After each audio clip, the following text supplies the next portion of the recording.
Bismillahirrahmanirrahim. Students, today we will be going to discuss vector addition.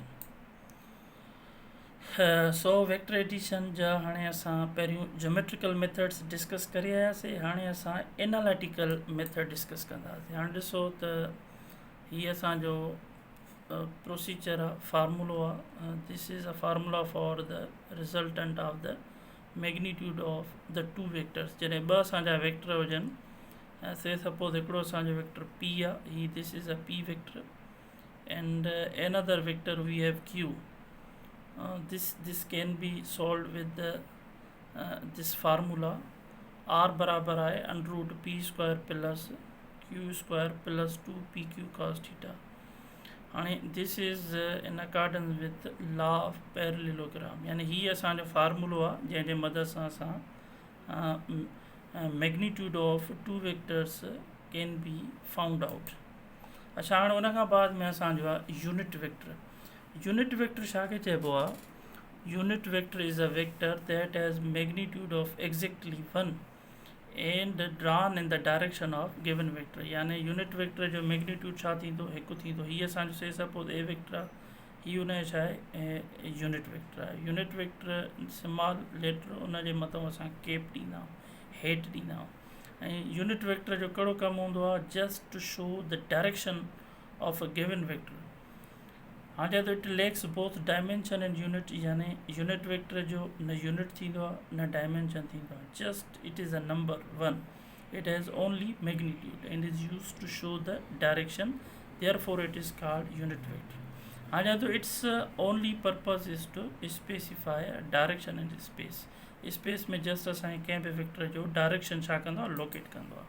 अच्छा, उन बाद में चए थो given vector can be expressed as a product of its magnitude and a unit vector. For example, a may be represented as, and he also says suppose a असांजो vector आहे, a vector जो magnitude multiplied by the unit vector. and he also असांजो Cartesian unit vectors आहिनि. ही x y z 3 coordinate system आहे.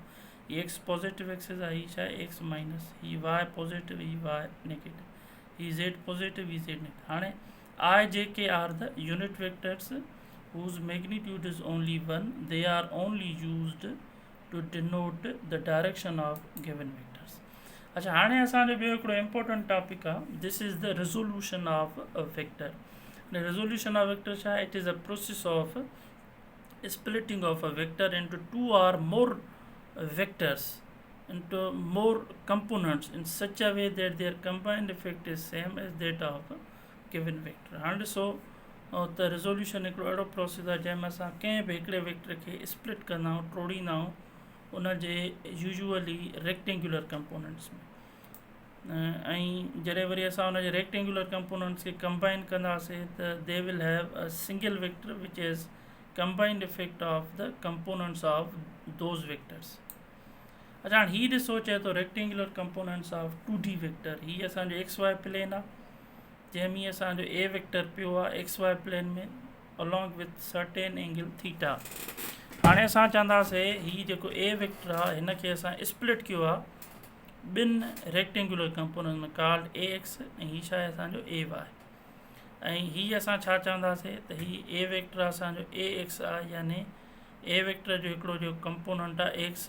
आई छा आहे? I is the unit vector along x direction. I just i जो कहिड़ो कमु आहे? असांखे जस्ट डायरेक्शन स्पेसिफाई थी करे. वरी ए वाई जे यानी हीअ जेको ए वाई कंपोनेंट आहे इहो वरी जे डायरेक्शन में यानी वाई डायरेक्शन में. अच्छा, हाणे वरी जेकॾहिं असांखे कंपोनेंट्स ए असांखे मैग्नीट्यूड वेक्टर मिलियलु हुजे, एंगल बि मिलियलु हुजे, त असां ए वाई कीअं फाइंड आउट कंदासीं? ए वाई बराबरि आहे ए साइन थीटा जे ऐं ए एक्स छा जे बराबरि आहे? ए कॉस थीटा जी. यानी हीअ वरी असां जेकॾहिं वेक्टर मिलियलु हुजे ऐं उनजी एंगल बि मिलियलु हुजे त कहिड़ी एंगल सां एक्स वाई प्लेन में पियो आहे त असां components of the vectors we can find out easily. साॻे नमूने हीअ ॾिसो से सपोज ए वेक्टर आहे, हिन खे असां स्प्लिट कयोसीं ए एक्स में ए वाई में. हाणे थीटा जे साम्हूं वारो पासो छा हूंदो? परपेंडिकुलर हूंदो. हीअ बेस थी वियो, हीअ असांजो छा थी वियो? हेपाटिन्यूज. हाणे साइन थीटा छा आहे? परपेंडिकुलर अपॉन हेपाटिन्यूज आहिनि. ए वाई अपॉन ए वाई ते ई पियो हुजे, ए हेॾे वञी करे छा कंदो? ज़रब कंदो. ए वाई बराबरि आहे ए साइन थीटा. वरी साॻे नमूने सां थीटा जे साम्हूं वारे पासे परपेंडिकुलर थी छा थी वियो बेस थी वियो बेस अपान हिपाटिन्यूज़ ट्रिग्नोमेट्रिक रेशियो में असांजो कॉस थीटा जे बराबरि आहे यानी कॉस थीटा बराबरि आहे ए एक्स अपान ए यानी ए एक्स बराबरि छा थी वियो ए कॉस थीटा थी अच्छा हाणे ॾिसो चए थो मैग्नीट्यूड इन डायरेक्शन फ्रॉम द कंपोनेंट्स जेकॾहिं असांखे कंपोनेंट्स ॾिनल हुजनि से सपोज़ ए एक्स मिलियल हुजे असांखे 3 आहे ऐं हीअ असांखे मिलियल हुजे 2 आहे त ही असांखे जॾहिं कंपोनेंट्स मिलियल हूंदा त असां हिननि वेक्टर जो मैग्नीट्यूड ॾेई सघूं था से सपोज़ हिकिड़ो असांजो ए एक्स वेक्टर 3 आहे ही ए वाय केतिरो आहे 4 आहे जेकॾहिं हे 3 आहे त 3 × 9 ऐं 4 × 16 9 ऐं 16 घणा थींदा 25 25 जो अंडर रूट कढंदासीं त ए वेक्टर जो जेको मैग्नीट्यूड हूंदो उहो छा हूंदो 5 हूंदो से सपोज़ ए असांजो फोर्स आहे यूनिट आहे अच्छा वरी डायरेक्शन असां कीअं फाइंड आउट कंदासीं थीटा बराबरि आहे tan इनवर्स ए वाय अपान ए एक्स अच्छा उन में बाद में कहे थो rectangular components of 3D vectors जेकॾहिं असांजो वेक्टर 3D 3 कोप्लेनर वेक्टर हुजे यानी एक्स वाय ज़ेड प्लेन में लाइ कंदो हूंदो त पोइ हुन जा 3 कंपोनेंट्स थींदा ए एक्स आहे a y j plus a z k अच्छा वरी अगेन ए एक्स छा जे बराबरि आहे ए कॉस अल्फा वरी ए वाय छा जे बराबरि ए कॉस बीटा ये छा आहिनि कंपोनेंट्स असां फाइंड आउट कंदा जॾहिं असांखे वेक्टर जी एंगल ऐं मैग्नीट्यूड मिलंदी ए ज़ेड वर छा जे बराबरि आहे ए कॉस गामा साॻे नमूने सां magnitude it is the square root of the square of the components of the vector वरी साॻे नमूने सां डायरेक्शन बि असां हीअं फाइंड आउट करे सघूं था कॉस अल्फा छा जे बराबरि a x upon a y वरी कॉस बीटा छा जे बराबरि आहे ए वाय अपान ए जे cos gamma a z upon a y अच्छा ही वरी छा आहे असांजो एडिशन वेक्टर्स बाय कंपोनेंट्स यानी जेकॾहिं ही से सपोज़ असांखे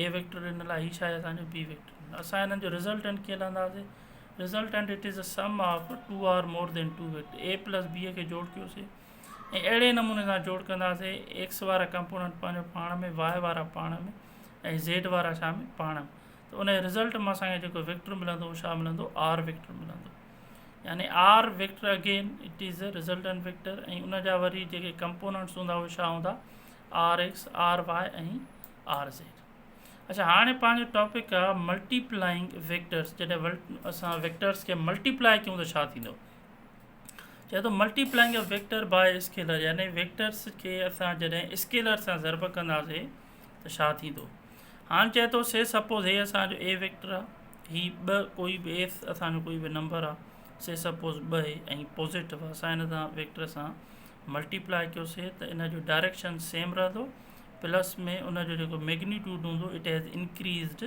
2 टाइम्स अच्छा वरी चए थो इफ़ ए कोई बि नंबर आहे it is negative and multiplied with this vector again उन वेक्टर जो मैग्नीट्यूड त वधंदो पर direction would be reverse or opposite to that of first vector A vector ॾिसो डायरेक्शन हेॾे आहे ऐं ही हिन जो डायरेक्शन ॾिसो हेॾे आहे माना रिवर्स मज़ो ईंदो यानी हिन कोई बि असां स्केलर मल्टीप्लाई कंदासीं डिपेंड करे थो त उहो स्केलर पॉज़िटिव आहे त डायरेक्शन साॻियो रहंदो मैग्नीट्यूड बि वधंदो पर जेकॾहिं असांजो जेको असां स्केलर जेको वेक्टर सां मल्टीप्लाई कंदा उहो नेगेटिव हूंदो त डायरेक्शन रिवर्स थी वेंदो ऐं उनजो मैग्नीट्यूड बि छा थींदो इंक्रीज़ थींदो अच्छा उन बाद में चए थो there are 2 ways to multiply a vector by vector the first way produces a scalar quantity it is called scalar अच्छा हाणे असां पहिरीं पढ़ी आयासीं त स्केलर खे वेक्टर सां कीअं ज़रब कयूं पर हाणे वरी असां वेक्टर खे वेक्टर सां ज़रब कंदासीं त पहिरियों तरीक़ो इहो आहे जेकॾहिं असां वेक्टर खे वेक्टर सां ज़रब कयूं ऐं असांखे जवाबु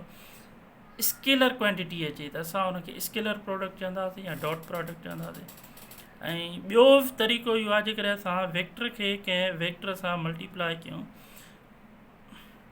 ऐं उन जे रिज़ल्ट में असांखे वेक्टर क्वांटिटी मिले त असां हुनखे छा चवंदासीं वेक्टर प्रोडक्ट ऐं वेक्टर प्रोडक्ट खे असां यूजुअली क्रॉस प्रोडक्ट बि चवंदा आहियूं अच्छा हाणे हीउ ॾिसो स्केलर प्रोडक्ट आहे हीअ से सपोज़ ए वेक्टर आहे असांजो हीउ छा आहे बी वेक्टर आहे जेकॾहिं असां ए खे बीअ सां ज़रब कंदासीं ए डॉट बी बराबरि आहे छाजे A B cos theta sine cosine angle of theta अच्छा हाणे एग्ज़ाम्पल्स ऑफ स्केलर प्रोडक्ट हाणे स्केलर प्रोडक्ट जा कहिड़ा मिसाल आहिनि वर्क ऐं power work F dot S ऐं एफ एस कॉस थीटा यानी W is work done F is a force and F is a displacement And when force is applied, a body will cover certain displacement in the direction of applied force. So work is a scalar product. Similarly, power, it is the dot product of force and velocity. F v cos theta. P is a power, F is a force, V is a velocity. Therefore, power is also considered as a scalar product.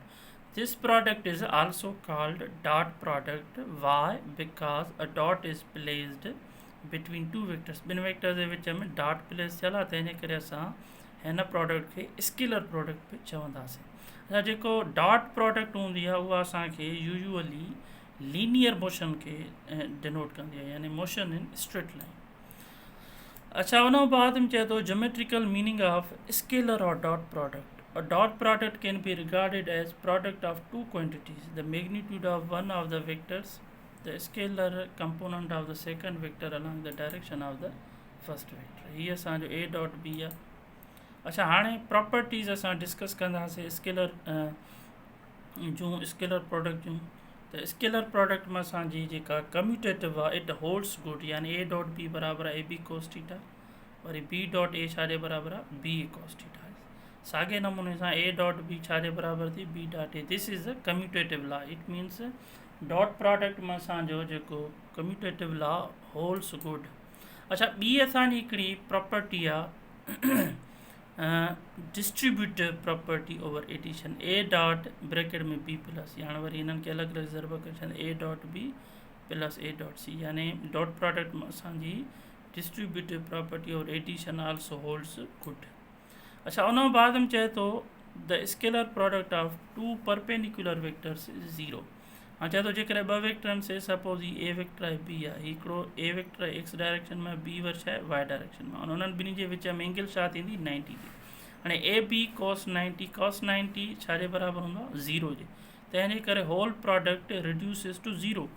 हाणे यानी असांखे इहा शइ यादि रखणी आहे, when the two vectors are perpendicular with each other, ऐं उन्हनि जे विच में जेका प्रोडक्ट आहे उहा डॉट प्रोडक्ट आहे, त पोइ असांजो जेको रिज़ल्ट ईंदो उहो छा ईंदो 0 ईंदो. हाणे अगेन हीअ वरी छा थो चए त scalar product of two parallel vectors is maximum power. हाणे चए थो ॿ वेक्टर आहिनि, उहे हिक ॿिए सां चाहिनि पैरेलल. से सपोज ॾिसो ही A वेक्टर असांजो हूंदो हिन डायरेक्शन में, वरी B वेक्टर हूंदो. हाणे इन्हनि ॿिन्ही जे विच में जेका एंगल थींदी उहा छा थींदी 0 थींदी, यानी AB cos 0 छाजे बराबरि, cos 0 1 जे बराबरि हूंदो. तंहिंजे करे असांजी जेका डॉट प्रोडक्ट हूंदी उहा छा हूंदी मैक्सिमम हूंदी, जॾहिं असांजा वेक्टर हिक ॿिए सां छा हूंदा पैरेलल हूंदा.